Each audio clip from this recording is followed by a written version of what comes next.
ಸ್ನೇಹಿತರೆ, ಚರಿತ್ರೆಯ ಮತ್ತೊಂದು ವಿಡಿಯೋಗೆ ನಿಮಗೆಲ್ಲ ಪ್ರೀತಿಯ ಸ್ವಾಗತ.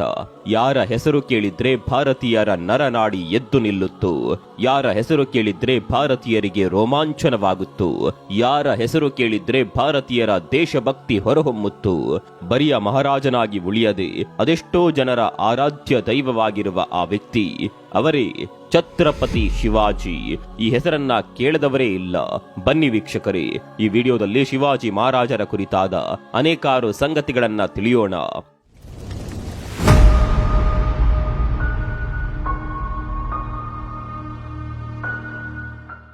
ಶಿವಾಜಿ ಮಹಾರಾಜರು ಫೆಬ್ರವರಿ 19, 1630ರಲ್ಲಿ ಮಹಾರಾಷ್ಟ್ರದ ರಾಜ್ಯದ ಪುಣೆಯ ಹತ್ತಿರ ಇರುವ ಶಿವನೇರಿ ಎಂಬಲ್ಲಿ ಜನಿಸಿದರು. ತಂದೆಯ ಹೆಸರು ಶಹಾಜಿ, ತಾಯಿಯ ಹೆಸರು ಜೀಜಾಬಾಯಿ. ಇವರ ಪೂರ್ಣ ಹೆಸರು ಶಿವಾಜಿರಾಜೇ ಶಹಾಜಿರಾಜೇ ಭೋಸ್ಲೆ. ಇವರು ಮಹಾರಾಷ್ಟ್ರದ ಮರಾಠ ವ್ಯವಸಾಯಿ ಕುಂಬಿ ಕುಲಕ್ಕೆ ಸೇರಿದವರಾಗಿರುತ್ತಾರೆ. ಶಿವಾಜಿಯ ತಂದೆ ಶಹಾಜಿ ಬಿಜಾಪುರ, ಅಹಮದಾಬಾದ್ ನಗರ ಮತ್ತು ಗೋಲ್ಕೊಂಡ ನಡುವಿನ ತ್ರಿಪಕ್ಷೀಯ ಸಂಘ ಜನರಲ್ ಆಗಿ ಬಿಜಾಪುರಿ ಸುಲ್ತಾನರ ಸೇವೆಯಲ್ಲಿದ್ರು. ಅವರು ಪುಣೆಯ ಬಳಿ ಜಾಗೀರ್ದಾರಿಯನ್ನ ಸಹ ಹೊಂದಿದ್ರು. ಶಿವಾಜಿಯ ತಾಯಿ ಜೀಜಾಬಾಯಿ ಸಿಂದಗೇಡ್ ನಾಯಕ ಲಕುಜಿರಾವ್ ಜಾಧವ್ ಅವರ ಮಗಳು ಮತ್ತು ಆಳವಾದ ಧಾರ್ಮಿಕ ಹಿನ್ನೆಲೆಯ ಮಹಿಳೆ. ಶಿವಾಜಿ ತನ್ನ ತಾಯಿಯನ್ನ ಬಹುವಾಗಿ ಪ್ರೀತಿಸ್ತಾ ಇದ್ರು. ಅವರು ಹೇಳಿದ್ದನ್ನ ಹಾಗೆಯೇ ಪಾಲಿಸ್ತಾ ಇದ್ರು. ಜೀಜಾಬಾಯಿಯವರು ಶಿವಾಜಿಯವರಲ್ಲಿ ಸರಿ ತಪ್ಪುಗಳ ಕಟ್ಟುನಿಟ್ಟಾದ ಪ್ರಜ್ಞೆಯನ್ನ ತುಂಬಿದ್ರು. ಜೀಜಾಬಾಯಿಯವರಿಗೆ ಮೊದಲ ಮಗ ಹುಟ್ಟಿದ ನಂತರ ಹುಟ್ಟಿದ ಮಕ್ಕಳೆಲ್ಲ ಅಕಾಲಿಕ ಮರಣಕ್ಕೆ ತುತ್ತಾಗಿದ್ರು. ಹಾಗಾಗಿ ತನ್ನ ಇಷ್ಟ ದೇವರಾದ ಪಾರ್ವತಿ ದೇವಿಯ ಹೆಸರನ್ನೇ ಮುಂದಿನ ಮಗುವಿಗೆ ಇಡುತ್ತೇನೆ ಅಂತ ಹರಿಸಿಕೊಳ್ತಾರೆ. ಮಹಾರಾಷ್ಟ್ರದಲ್ಲಿ ಪಾರ್ವತಿ ದೇವಿಯನ್ನ ಶಿವ ಎಂಬ ಹೆಸರಿನಿಂದ ಪೂಜಿಸುತ್ತಾರೆ. ಆಗ ಹುಟ್ಟಿದ ಗಂಡು ಮಗುವಿಗೆ ಶಿವಾಜಿ ಅಂತಾಲೆ ಹೆಸರಿಡ್ತಾರೆ. ಮನೆಯೇ ಮೊದಲ ಪಾಠ ಶಾಲೆ, ತಾಯಿ ತಾನೇ ಮೊದಲ ಗುರು ಎಂಬಂತೆ ಶಿವಾಜಿಗೆ ತಾಯಿಯೇ ಮೊದಲ ಗುರುವಾಗಿದ್ರು. ಹಿರಿಯರನ್ನ ಗೌರವಿಸುವುದು ಹೇಗೆ, ತಮ್ಮನ್ನ ಹೊತ್ತ ಭೂತಾಯಿಗೆ ಎಂದಿಗೂ ಋಣಿಯಾಗಿರಬೇಕು, ಪ್ರಜೆಗಳನ್ನ ತನ್ನ ಸ್ವಂತ ಮಕ್ಕಳಂತೆಯೇ ಕಾಪಾಡಬೇಕು, ಧೈರ್ಯ ಮತ್ತು ಸಹನೆಯೇ ರಾಜನ ಅಸ್ತ್ರಗಳು. ಹೀಗೆ ಜೀವನದ ಪ್ರತಿ ಮೌಲ್ಯಗಳನ್ನ ಆ ಮಹಾತಾಯಿ ಶಿವಾಜಿಯಲ್ಲಿ ಬಿತ್ತುತ್ತಾ ಹೋದ್ರು. ತಂದೆ ಶಹಾಜಿ ಮರಾಠ ಸಂಸ್ಥಾನದ ರಾಜರಾಗಿದ್ರಿಂದ ತಂದೆಯಿಂದಲೇ ಶಿವಾಜಿಗೆ ಅವಶ್ಯಕ ರಾಜನೀತಿ, ಇತರೆ ತರಬೇತಿಗಳು ದೊರೆತಾದರೂ ಶಹಾಜಿಯು ತನ್ನ ಹೆಚ್ಚಿನ ಸಮಯವನ್ನ ಪುಣೆಯ ಹೊರಗೆ ಕಳೆಯುತ್ತಿದ್ದರಿಂದ ಶಿವಾಜಿಯ ಶಿಕ್ಷಣವನ್ನ ನೋಡಿಕೊಳ್ಳುವ ಜವಾಬ್ದಾರಿಯು ಪೇಶ್ವೆ ಶ್ಯಾಮರಾವ್ ನೀಲಕಂಠ, ಮಜಮ್ದಾರ್ ಬಾಲಕೃಷ್ಣ ಪಂತ್, ಸಬ್ನಿಸ್ ರಘುನಾಥ ಬಳ್ಳಾಳ್ ಹಾಗೂ ಮುಖ್ಯ ಶಿಕ್ಷಕ ದಾಡೋಜಿ ಕೊಂಡದೇವ್ ಒಳಗೊಂಡಿರುವ ಒಂದು ಸಣ್ಣ ಮಂತ್ರಿಮಂಡಳಿಯ ಹೆಗಲ ಮೇಲಿತ್ತು. ಶಿವಾಜಿಗೆ ಮಿಲಿಟರಿ ಮತ್ತು ಸಮರ ಕಲೆಗಳಲ್ಲಿ ತರಬೇತಿ ನೀಡಲು ಕನೋಜಿ ಜೇದೆ ಮತ್ತು ಬಾಜಿ ಪಸಲ್ಕರ್ ಅವರನ್ನ ನೇಮಿಸಲಾಯಿತು.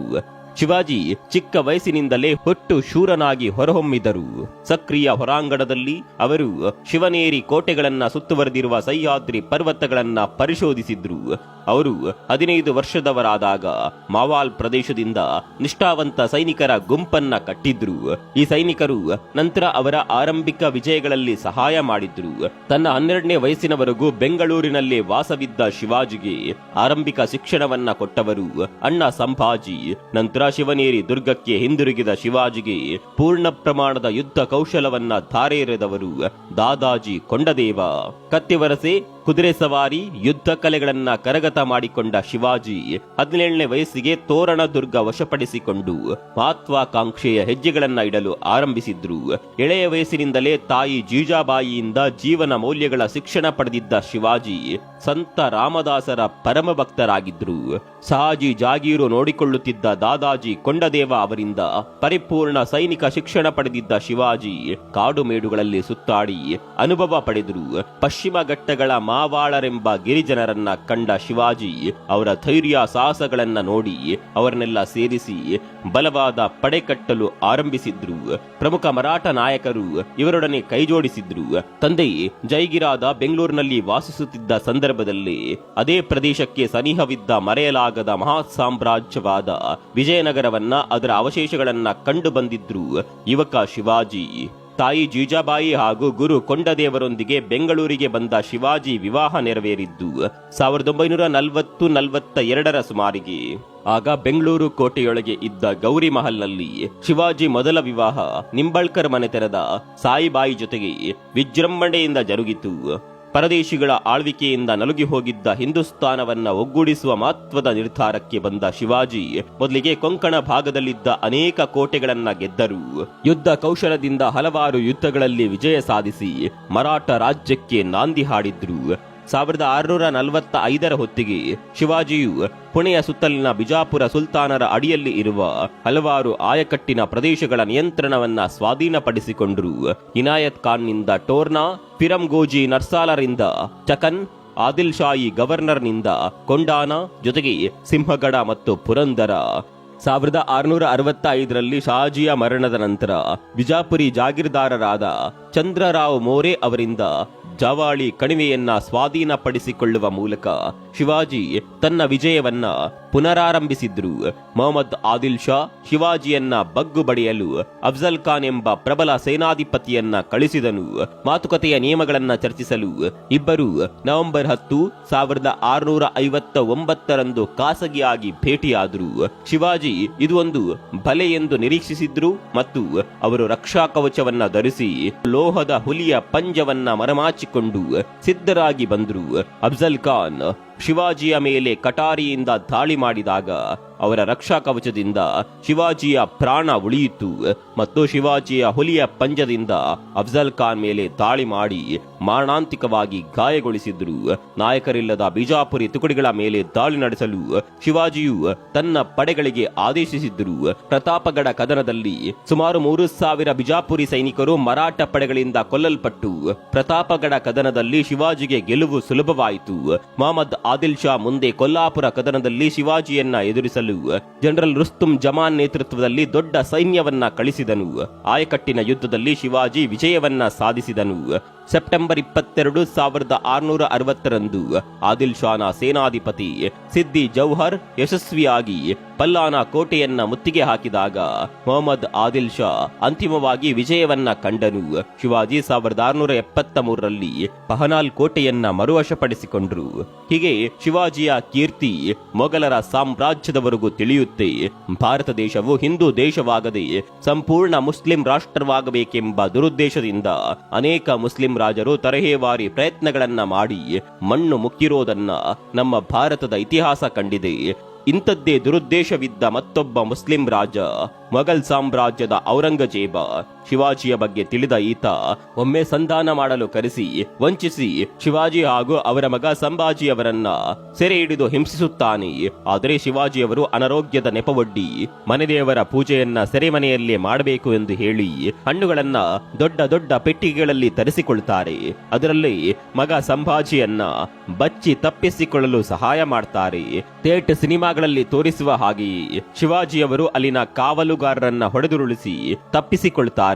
ಇದನ್ನೆಲ್ಲ ಔರಂಗಜೇಬ ಗಂಭೀರವಾಗಿ ತೆಗೆದುಕೊಳ್ಳೋದಿಲ್ಲ. ಯಾಕಂದ್ರೆ ಶಿವಾಜಿಯ ಸೇನೆ ಅದಾಗಲೇ ಕಡಿಮೆಯಾಗಿರುತ್ತೆ.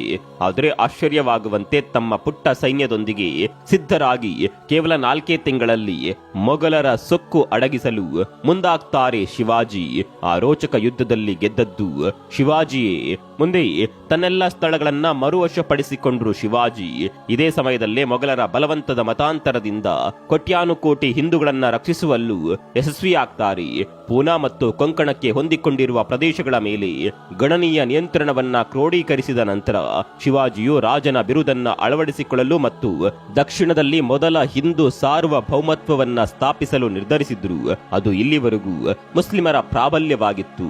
ಶಿವಾಜಿ ಅವರನ್ನ ಜೂನ್ 6, 1674ರಂದು ರಾಯಗಢದಲ್ಲಿ ವಿಸ್ತಾರವಾದ ಪಟ್ಟಾಭಿಷೇಕ ಸಮಾರಂಭದಲ್ಲಿ ಮರಾಠರ ರಾಜರಾಗಿ ಪಟ್ಟಾಭಿಷೇಕ ಮಾಡ್ತಾರೆ.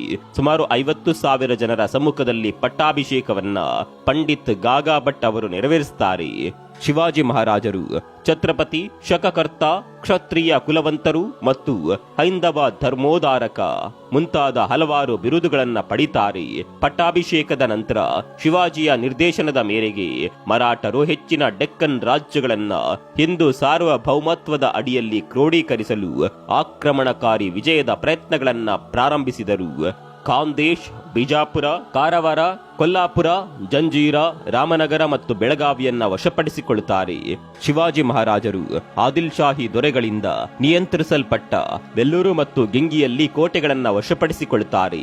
ತಾಂಜಾವೂರು ಮತ್ತು ಮೈಸೂರಿನ ಮೇಲಿನ ಹಿಡುವಳಿಗಳ ಬಗ್ಗೆ ಶಿವಾಜಿ ಮಹಾರಾಜರು ತಮ್ಮ ಮಲ ಸಹೋದರ ವೆಂಗೋಜಿಯೊಂದಿಗೆ ತಿಳುವಳಿಕೆಗೆ ಬಂದರು. ಸ್ಥಳೀಯ ಹಿಂದೂ ಆಡಳಿತದ ಅಡಿಯಲ್ಲಿ ಡೆಕ್ಕನ್ ರಾಜ್ಯಗಳನ್ನ ಏಕೀಕರಿಸುವುದು ಮತ್ತು ಮುಸ್ಲಿಮರು ಮತ್ತು ಮೊಘಲರಂತಹ ಹೊರಗಿನವರಿಂದ ರಕ್ಷಿಸುವುದು ಅವರ ಗುರಿಯಾಗಿತ್ತು. ಇಂತಹ ಶೂರ ಪರಾಕ್ರಮಶಾಲಿ ತೀವ್ರ ಜ್ವರದಿಂದ ಮರಣ ಹೊಂದಿದರು. ಇವರ ಸಾವಿನ ಬಗ್ಗೆ ಈಗಲೂ ಅನುಮಾನವಿದೆ.